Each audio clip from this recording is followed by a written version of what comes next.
السلام علیکم ورحمۃ اللہ وبرکاتہ۔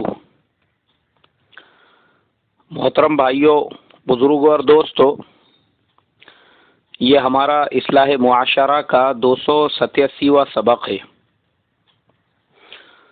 محترم بزرگوں، محمد ایوب کی شہادت نے یہ بات سوچنے پہ مجبور کر دیا کہ آخر اور کتنے مسلمانوں پہ اس طرح سے ہندوستان میں ظلم و ستم ہوگا۔ اخلاق احمد صاحب کو شہید کر کے ان کا گھر جلا دیا گیا۔ جھارکھنڈ میں 2 مسلمانوں کو سولی پہ لٹکا دیا گیا۔ اتراکھنڈ میں ایک ڈرائیور اور اس کے ساتھی کو قتل کر دیا گیا۔ مدھیہ پردیش میں ہمارے 2 بہنوں کو زبردستی گاڑی میں سے اتار کے مارا گیا، پیٹا گیا، ان کی بے حرمتی کی گئی۔ اتر پردیش کے اندر 2 مسلم نوجوانوں کو زبردستی گوبر کھلایا گیا، گائے کا موت ان کو پلایا گیا۔ بجنور میں، دلی میں، میسور میں، اور پتہ نہیں ایسے کتنے محسن شیخ ہوں گے، قتیل انصاری ہوں گے، ثناء اللہ خان ہوں گے، جو نہتوں کے اوپر حملے کر کر کے ان کو مارا جا رہا ہے اور جائے گا اور شہید کیا جائے گا۔ محترم بزرگوں، چند باتیں میں آج پوری مسلم قوم سے کہنا چاہتا ہوں، ہندوستان کے کانسٹیٹیوشن کے دائرے میں رہ کر۔ پہلی چیز تو یہ ہے کہ سیلف ڈیفینس، یعنی اپنے جان کی حفاظت کرنا، یہ اسلام کے حساب سے بھی اور ہندوستان کے قانون کے حساب سے بھی ہر ایک شہری کے اوپر فرض ہے۔ جب آپ جانتے ہیں کہ سامنے والے آپ پہ حملہ کر رہے ہیں تو آپ کے ہاتھ بندھے ہوئے نہیں ہیں، اگر وہ 4 ہے، 3 ہے۔ اب جب آپ کو معلوم ہی ہے کہ مرنا ہی ہے تو اپن بھی 2-4 کو سلا کے مرو نا۔ ایسے مر کے کیا فائدہ ہے کہ ہمارے مرنے کے بعد پوری قوم اور پورا سماج ماتم منائے؟ اس سے اچھا تو یہ ہے کہ جب ہمارے اوپر حملہ کیا جا رہا ہے جہاں جہاں پہ بھی، تو ہم بھی اس میں جب معلوم ہی ہے کہ سامنے والے جب ہمارے اوپر ظلم کرنے والے ہیں تو ان کا ظلم سہنے سے پہلے ہم بھی اپنی طرف سے کچھ نہ کچھ کارروائی کریں۔ ہو یہ رہا ہے میرے محترم بزرگوں، آج کے ہمارے مسلم نوجوانوں کو جب میں دیکھتا ہوں تو وہ صرف واٹس ایپ کے بہادر بنے ہوئے ہیں، وہ صرف سوشل میڈیا کے شیر بنے ہوئے ہیں، ان کے خالی منہ میں زور ہے، اور اس کے علاوہ ان کو اتنی گندی گندی عادتیں لگی ہوئی ہے۔ ابھی چھوٹے سے ٹڈے نہیں ہیں، 10-12 سال کے، تو ان کو تبھی سے گٹکے چاہیے، 15-16 سال کے نہیں ہو گئے تو ان کو سگریٹ چاہیے، اور تھوڑے بڑے ہو گئے تو ان کو طرح طرح کی بری عادتیں، اور وہ بری عادتوں کی وجہ سے یہ خود کھوکھلے بنے ہوئے ہیں۔ تو ایسے ہمارے نوجوان کیا دشمنوں کا مقابلہ کریں گے؟ آج حالات ایسے بنے ہوئے ہیں کہ ہر مسلمان نے سیلف ڈیفینس کے لیے جم جوائن کرنا چاہیے۔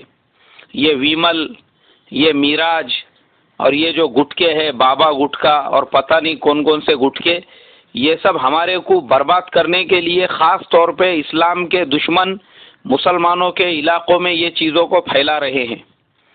رمضان سے پہلے ایک علاقے میں مجھے جانے کا موقع ملا جہاں پہ تقریباً 90% مسلمانوں کی آبادی ہے، وہ پورے کے پورے علاقے کے اندر۔ وہاں پہ میرا سفر تھا، 8 دن کا میرا سفر تھا۔ میں نے سب سے زیادہ جس چیز کو وہاں پہ محسوس کیا وہ یہ کہ وہاں کے مسلمانوں کو کمزور کرنے کے لیے، وہاں کے مسلمانوں کو بے حس بنانے کے لیے، اور وہاں کے مسلم نوجوانوں کے سوچنے سمجھنے کی صلاحیتوں کو ختم کرانے کے لیے باضابطہ ایک لابی نے، ایک مشنری نے پوری طرح سے محنت کر کے وہ علاقے کے اندر نشے کو ایسے عام کر دیا کہ وہاں کا ہر آدمی مجھے نشے میں نظر آنے لگا۔ ایک دکان کے اوپر میں گیا کچھ ضروری سامان لینے کے حساب سے، تو میں نے جیسے ہی دیکھا، مجھے دیکھتے ہی وہاں پہ 2-3 نوجوان تھے، انہوں نے کوئی چیز چھپا دی، لیکن میری نظر پڑ گئی تھی اور میں سمجھ گیا کہ وہ کیا تھا۔ میں نے افسوس کیا اور اپنے دل میں کہا انا للہ و انا الیہ راجعون۔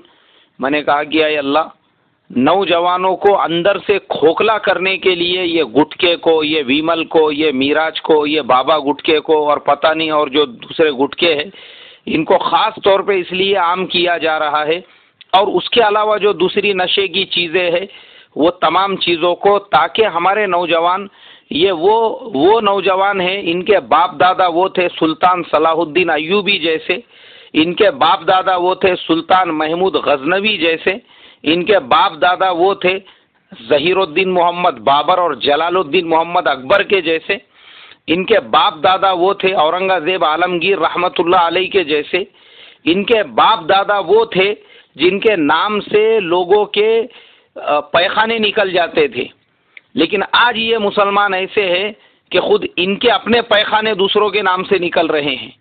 تو یہ مسلمان کیا دشمنوں کا مقابلہ کر سکیں گے؟ ہمارے نوجوان اس چیزوں کو سمجھے، اور خاص طور پہ علماء اور اماموں سے میں ریکویسٹ کروں گا، اپنے مسجدوں میں جمعہ کے بیانات میں خاص طور پہ گٹکے کے اگینسٹ میں، گٹکے کا کھانا ویسے ہی حرام اور ناجائز ہے جیسے شراب کا پینا ہے، تمباکو کا کھانا ویسے ہی ناجائز اور حرام ہے جیسے شراب کا پینا ہے۔ دونوں چیزیں انسان کو دنیا اور مافیا سے بے خبر کر دیتی ہے، یاد رکھو، دونوں چیزیں انسان کو اندر سے کھوکھلا کر دیتی ہے۔ علماء نے اس کی تجارت کرنے کو اور اس سے ہونے والے کمائی کو بھی حرام قرار دیا ہے، اس کی کمائی کھانا بھی ہمارے لیے جائز نہیں ہے۔ جو چیز لوگوں کو کینسر کے منہ میں پہنچاتی ہے، جو چیز انسان کو اندر سے ایسا کھوکھلا کر دیتی ہے کہ ایک جگہ پہ ایک گٹکا کھانے والے کے کسی کے ساتھ میں لڑائی جھگڑے ہو گئے، اور وہ جس سے لڑائی ہوئے صرف اس نے ایک مارا اس کو، وہ ایک مارنے میں ہی وہ گٹکا کھانے والا زمین پہ سو گیا اور جگہ پہ اس کا انتقال ہو گیا۔ تو جو چیز اندر سے کھوکھلا کرنے والی ہے متفقہ طور پہ وہ حرام اور ناجائز ہے۔ اسی لیے عرب ملکوں کے اندر اگر وہاں کی پولیس کو پتہ چل جائے کہ آپ کے پاس میں گٹکا ہے تو سیدھا وہاں پہ آپ کو سولی کے اوپر چڑھا دیا جائے گا، موت کے علاوہ دوسری سزا نہیں ہے وہاں پہ۔ لیکن ہمارے یہاں پہ ہمارے نوجوانوں میں خاص طور پہ یہ چیزیں عام کی جا رہی ہے کھوکھلا کرنے کے لیے۔ تو اس کے لیے میں علماء اماموں سے یہ کہوں گا وہ اپنے اپنے ایریے کے نوجوانوں کو ترغیب دے، ہمارے نوجوان بجائے گٹکے بجائے تمباکو کے وہ بادام اخروٹ کھانے والے بنے، روزانہ جم میں جا کر گھنٹہ 2 گھنٹے پسینہ بہائے، وہ بادام کا حریرہ پیے، اور اس کے علاوہ جو ہے جو دوسری طاقتور چیزیں ہوتی ہے وہ کھا کے اپنے آپ کو اس قابل بنائے سیلف ڈیفینس کے، کہ کل کو اگر تمہارے اوپر کوئی حملہ کرتا ہے، چلو ٹھیک ہے، اپنے کو جب دنیا سے جانا ہی ہے نا تو ساتھ میں 2-4 کو لے کے بھی جانے کا، پھر تاکہ ہمارے مرنے کے بعد میں لوگوں کو افسوس اور غم نہ ہو۔ اگر افسوس اور غم بھی ہو تو اس کے ساتھ اس بات کی خوشی بھی ہو کہ بھائی یہ اکیلا نہیں گیا، ساتھ میں 2-4 ظالموں کو بھی اپنے لے کر گیا بول کے۔ اور یہ ہمارے ہندوستان کے کانسٹیٹیوشن میں ہے کہ سیلف ڈیفینس یہ تمہارے اوپر لازمی ہے، فرض ہے، یہ ضروری ہے اپنے جان کی تم نے حفاظت کرنا۔ اگر تمہارے اوپر کوئی حملہ کرتا ہے تو نہتہ پن، بزدلی، یہ اسلام میں بھی جائز نہیں ہے اور نہ ہی ہمارے ملک کے قانون کے اندر۔ تو اس کے لیے میں یہ ریکویسٹ کروں گا۔ اور دوسری ریکویسٹ یہ ہے کہ ہمارے بچوں کو جیسے ہم حافظ اور عالم بناتے ہیں اسی طریقے سے ہمارے ہر محلے کے اندر ایک مسلمان وکیل کا ہونا ضروری ہے۔ ہم اپنے بچوں کو ایڈوکیٹ کیوں نہیں بناتے؟ چلو مجھے اس کا جواب دو۔ ہم اپنے بچوں کو وکالت کیوں نہیں کراتے؟ کیوں ہم کو کورٹ کچہری میں جانے کی ضرورت نہیں پڑتی؟ ہمارے ہر گلی میں، ہر محلے میں کہوں گا اگر گھر میں اگر 4 لڑکے ہیں اس میں سے ایک کو آپ وکیل بناؤ۔ سب سے آسان کورس، سب سے کم فیس والا کورس اور سب سے کم محنت والا کورس اگر کوئی ہے تو وہ LLB کرنا ہے۔ اس کے باوجود مسلمانوں کی ایک عام ذہنیت بنی ہوئی ہے کہ وکالت کی کمائی جائز نہیں ہے اور وکیل نہیں بنانا چاہیے۔ یہ سراسر ہماری سب سے بڑی غلط فہمی ہے۔ ہمارے ہر گھر میں، ہر محلے میں، ہر بستی کے اندر ایک مسلمان وکیل ہونا چاہیے۔ چونکہ آج ایک خاص لابی اس بات کی محنت میں لگی ہوئی ہے کہ مسلمانوں کو کس طریقے سے قانونی اور طور پہ پیچیدگیوں میں ڈالا جائے، زبردستی ان کے اوپر کیسز لگائے جائے، ان کے نوجوانوں کو اٹھایا جائے، ان کو ہراساں کیا جائے، ان کو پریشان کیا جائے۔ اس کے لیے اسپیشل محنتیں ہو رہی ہے اور ہم غفلت میں پڑے ہوئے ہیں۔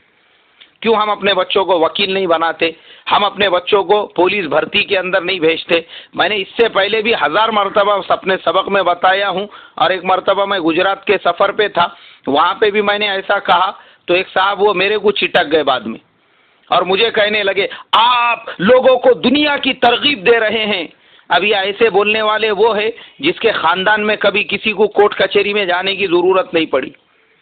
اب اس کو سمجھاتا میں دنیا کسے بولتے اور دین کسے بولتے، تو ارے بے وقوف ہو، اگر تمہارے دل میں اپنے قوم کے ہمدردی کی نیت ہے کہ میں وکالت کر کے اپنے قوم کی ہمدردی کروں گا، خدا کی قسم اللہ تبارک و تعالیٰ اس کے بھی ایک ایک لفظ پڑھنے پہ آپ کو ثواب عطا فرمائیں گے۔ یہ دنیا نہیں ہے، یہ آپ کی نیت پہ ہر چیز ڈیپینڈ ہے۔